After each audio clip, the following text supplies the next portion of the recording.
Laglagan na ito mga kababayan. Tuluyan na nga nilaglag ni Pangulong Marcos Bangag Jr. mga kababayan yung kanyang pinsang buo na si dating Speaker Martin Romualdez mga kababayan. May kakaharapin na daw na patong-patong na kaso. Itong si Speaker o dating Speaker Martin Romualdez sa Ombudsman mga kababayan. Nako po, mukhang drawing lang mga kababayan. Maniniwala tayo kung talagang may kaso na. Pero nga ngayon mga kababayan, ayon kay Pangulong Marcos Bangag Jr. sa kanyang suna ay inasikaso na. Ibig sabihin mga kababayan, hindi pa naisampa. Inaasikaso pa lang. Baka naman itong inasikasong kaso laban kay Speaker Martin Romualdez o dating Speaker Martin Romualdez ay drawing lang yan. Ginagamit mo lang siguro itong sinasabi mong inasikaso na napatong-patong na kaso laban kay dating Speaker Martin Romualdez para may masabi ka lang sa iyong suna. Eh nako, mukhang bubuduli na naman tayo mga kababayan. O ito na, huwag na natin itong patagalin. Sabay-sabay na natin itong panoorin. Isang taon na ang nakalipas mula noong huli akong tumayo rito upang ilantad ang katiwalian na nadiskubre namin sa mga flood control project. Gaya ng aking ipinangako sa inyo, nagsagawa tayo ng malawakan at malalimang investigasyon na walang pagkikiling kahit kanino man. Masusi nating sinuri at sinundan kung saan tayo itinuro ng ebidensya. Lahat ng kailangan gawin ay ginawa natin upang matuntun ang punot dulo. Mayroon ng mga unang nakasuhan at nakulong, mga kontratista, matataas na opisyal, pati na mga mambabatas. At dumating na tayo sa punto na ayon sa Ombudsman ay malapit na ang paghain ng patong-patong na kaso laban sa dating Speaker. Masakit man sa akin ito, ngunit kailangan nating gawin ang tama. Hindi ako Pangulo. Mukhang pambubudo lang naman ito mga kababayan. Kasi nga, malapit pa lang pala ang paghain ng kaso laban kay dating Speaker. Hindi mo pa pinangalanan. Nahiya ka pa. Nahiya ka pang banggitin yung pinsang buo mo na si Martin Romualdez. At ito mga kababayan, pambubudo lang naman ito. Kasi nga wala pa palang kaso na naisampa sa Ombudsman mga kababayan. Pero pag hindi nila kaalyado, hindi niya kamag-anak mga kababayan, ayun, nakakulong na. Ang bilis ng aksyon mga kababayan ng Ombudsman. Kulong kaagad. Pero itong si Speaker Martin Romualdez, sasampahan pa lang. Malapit pa lang ang paghain mga kababayan ng kaso. Mukhang matutunaw ito mga kababayan. Sa tingin ko lang ito'y pangbubudol ito. Para may masabi lang itong si Pangulong Marcos sa kanyang suna. Kasi nga mga kababayan, wala talaga siyang nagawa sa ating bansa. Para lang kunwari matuwa ang taong bayan, yun, nilaglag niya.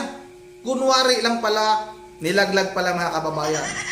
Kunwari, nilaglag niya yung kanyang pinsang buo mga kababayan. Tapos, pagkatapos ng kanyang suna mga kababayan, sasabihin ng Ombudsman, walang makitang sapat na dahilan. Mahina ang ebidensya laban kay Speaker Martin Romualdez. Wala tayong maisampang kaso. Mga anak ng titing naman ito, mga hayop na ito. Pinagloloko naman tayo ng mga animal na ito mga kababayan. Klarong-klaro naman yung pagmayabang mo noon, Pangulong Marcos, na may natapos na tayong 5,500 na flood control sa buong bansa.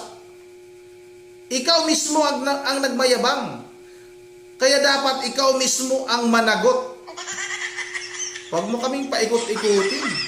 Kaya nga bagsak yung trust rating mo dahil sa pambubudol mo. Pambubudol mo lagi. Ito patuloy natin mga kababayan. Ng aking pamilya. Hindi ako pangulo ng aking kaibigan. Tama. Ako ay pangulo ng Pilipinas at ang tungkulin ko ay sa inyo, Ano? ang aking mga kapwa Pilipino. Oh.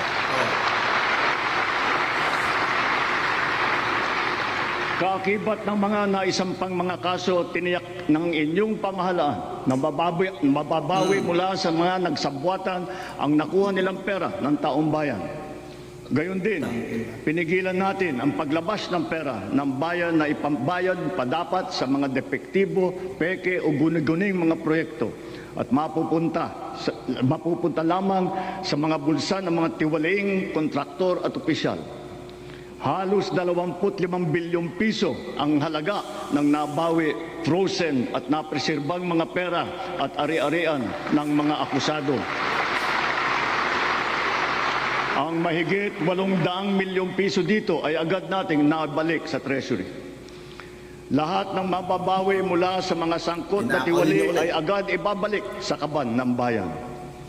Ipinapaubaya na natin ang pag-uusig sa Ombudsman at sa ating mga pinalakas na National Prosecution Service. Nako po, hanggang dyan na lang mga kababayan. Wala din namang kwenta yung suna nito nga si Pangulong Marcos.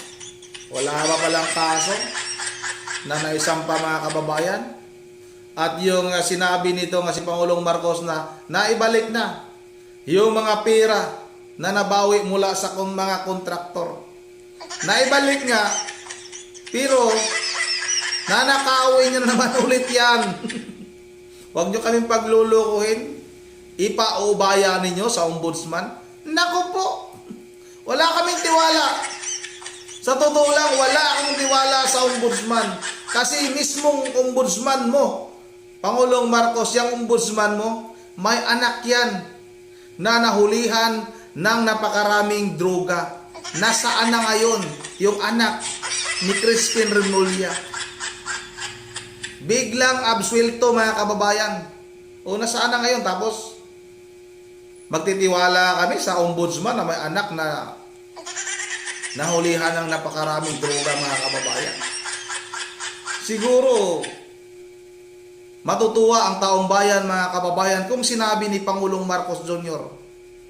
na gagawin ko na yung matagal na ninyong kahilingan, yung matagal nang hinihingi ng taong bayan, yung magpa-hair follicle test ako, yung magpa-drug test ako. Gagawin ko na yan sa harap ng taong bayan. Siguro matutuwa pa tayo niyan mga kababayan kung yan yung sinabi nitong si Pangulong Marcos Jr. mga kababayan sa kanyang suna. Hindi ko na pinanood mga kababayan itong kabuuang suna ni Pangulong Marcos dahil alam ko na wala naman itong ibang sasabihin. Kasi wala naman kasing nagawa sa ating bansa. Ano bang nagawa? Ayuda? Yung ayuda na tag 2,000. Ngayon may ayuda dito sa aming barangay. Tig 2,000. Pero nung nakita nila yung mga listahan, yung mga hindi karapat-dapat na bigyan. Pero yung karapat-dapat na mabigyan, wala mga kababayan. Huwag nyo kaming paglulukuhin. Huwag nyo kaming idaan sa inyong mga ayudang banid mga kababayan. Yun na dito lang muna at bago tayo magtatapos ay mag-shoutout lang muna tayo. Shoutout tayo kay Ma'am Berje Veralidios ng Pulilan, Bulacan sa kanyang mga apo. Coco, Dion, Yuri at Sagi. Shout out na rin kay tika lang tingnan natin ito. Ma'am Joyce ng Japan, shout out. Jilly Marie, shout out. Wala pa man na siya katugpa. Jilly Marie, shout out. Bukas na tayo gagawa ng reaction kasi may lakad reaction tungkol sa mga hindot na mga bayarang vlogger na ito. Shout out na rin kay Cheris Salcido Jose. Shout out na rin shout out na rin kay Kusina Lily. Shout out na rin kay Rod TV. Shout out na rin kay Nita Narciso. Shout out na rin kay Jarisga. Shout out na rin kay Arcili Salvacion. Shout out kay Roger Apabol. Shout out kay Corazon Nikida. Shout out kay Bitzel Quisel. Shout out kay Randy Crispino. Shout out kay Anchor of the Heart. Shout out kay Raslis PH. Ay, idol, Raslis PH. Ito magaling itong mag-compose kung gusto ninyong makinig ng mga magagandang awitin, puntahan ninyo ang YouTube channel ni Raslis PH, mga kababayan. Shout out na rin kay Ruel Bukid. Shout out kay Mary Grace Cani, kay Brendion Tinsa, kay Annabel Basukaw. Shout out na rin kay Cecilia Carillo. Shout out kay Gerson Uy. Piknyos, ka Palabuang. Shout out na rin kay Noel Domdom. Shout out na rin kay Ansley. Shout out kay Mama Idisa Borbe. Shout out na rin kay Jack Escurial.